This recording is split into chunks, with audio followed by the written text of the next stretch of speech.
ណែឆាប់ចេញទៅក្រៅទៅហើយយូរីប្រកាសនិយាយជាមួយនៅមិនក្រៅទៀតអីណែ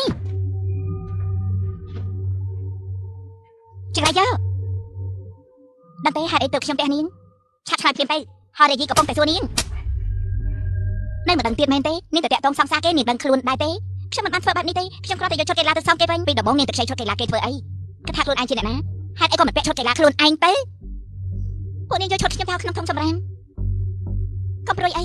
ខ្ញុំគ្មានហេតុផលអីត្រូវតាក់តងគេហើយខ្ញុំក៏មិនចង់ពាក់ព័ន្ធជាមួយពួកនាងដូចគ្នានេះណែអើយមើលទៅនាងប្រហែលជាយល់ច្រឡំខុសខ្ញុំមិនបានខឹងនាងប៉ះពាល់របស់លេងរបស់ខ្ញុំទេតែព្រោះតែក្លិនខ្លួននាងទៅវិញទេខ្ញុំស្អប់ក្លិនខ្លួននាងជាប់ខ្លួនគេនាងប្រហែលជាមិនដឹងទេមើលទៅឆាប់ចាប់ខ្លួននាងលេងឆាប់ប្រាប់ឡើងលេងខ្ញុំពេលនេះនាងចង់អធិប្បាយយ៉ាងម៉េចហ៎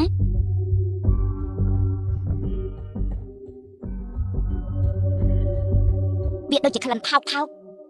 ដែលដាក់ក្នុងទូសម្លៀកបំពាក់អូខ្ញុំដឹងហើយជាក្លិនក្មេងគ្មានម៉ែក្មេងគ្មានម៉ែគាត់ថាស្គាល់ខ្ញុំច្បាស់មែនទេអាចឆាប់លេងខ្ញុំគាត់ថាស្គាល់ខ្ញុំច្បាស់មែនទេគាត់ថាខ្លួនឯងជាអ្នកណាទេហេយូរីអាចយកមកទៅហើយគាត់ថាខ្លួនឯងជាអ្នកណាឯងបបាយខ្ញុំឯងអត់ចាណាទេឯងអត់ចាណាមែនទេមិនក៏ឯងមកដៀលខ្ញុំឯងដឹងស្អីខ្លះឯងអត់ចាណាទេណែចាញ់ទៅឆាប់លេងគេភ្លាមប្រាប់ថាលេងទេឆាប់លេងនេះមិនជារឿងសិស្សសាលាឆ្លុះគ្នាទេតែនេះគឺជារឿងធ្វើបាបរាងកាយមានជាអ្នកបាយធ្វើបាបគេខ្ញុំនឹងប្រញាប់ទៅឥឡូវនេះបញ្ញាប់មកលើឡើងមកពេលនេះខ្ញុំទឹកស្ដីបន្ទោសខ្លាំងណាស់ព្រោះថាប៉ារបស់ជនរងគ្រោះគឺជាប្រធានក្រុមហ៊ុនកសាងជួហាលោកប្រាប់តឈ្មោះនេះហើយមែនទេបានចឹងឆាប់មកឥឡូវនេះភ្លាមមកឆាប់ឡើងមកដោះស្រាយឆាប់ឡើងទៅអើយសន្តាគារមួយនេះប្រធានជួគឺជាអ្នកកសាងមែនទេបាទពេលដែលកូនស្រីខ្ញុំរៀបចំបឋមគឺប្រហែលជា4ឆ្នាំមុនមានកូនស្រីដែរមែនទេមើលទៅប្រហែលជាស្អាតកាត់ទៅរូបហើយសិក្សាពីយ៉ាងយ៉ាងណាក៏ដោយនេះគឺជាលើកដំបូងដែលខ្ញុំបានមកប្រជុំក្នុងសាលានេះទីនេះចាំបាច់ត្រូវតែប្រយ័ត្នពីសម្ដីត្រូវតែលាក់បាំងល្អហើយខ្ញុំសូមសួរត្រង់តែម្ដងចុះបើសិនជាផែនការកែសម្រួលបានសម្រេចខ្ញុំបានផលប្រយោជន៍ស្អីទៅនឹងធ្វើឲ្យភាពបរិយាកាសកាន់តែល្អជាងមុនហើយចុះយ៉ាងម៉េចទៀតហើយសភាពបរិយាកាសល្អជាងមុនក្នុងការប្រមូលទុនធ្វើនយោបាយរបស់លោកល្អជាងពីលើកមុនទ្វេដងពិតមែនទេ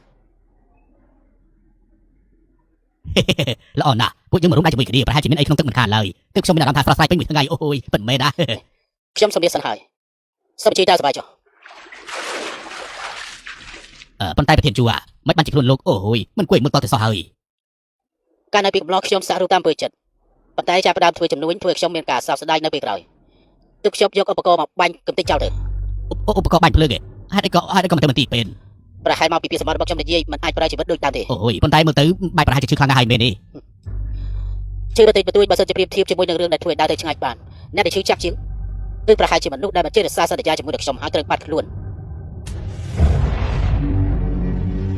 ខ្ញុំជឿចិត្តឯកឧត្តមមែនហើយប្រកាសហើយ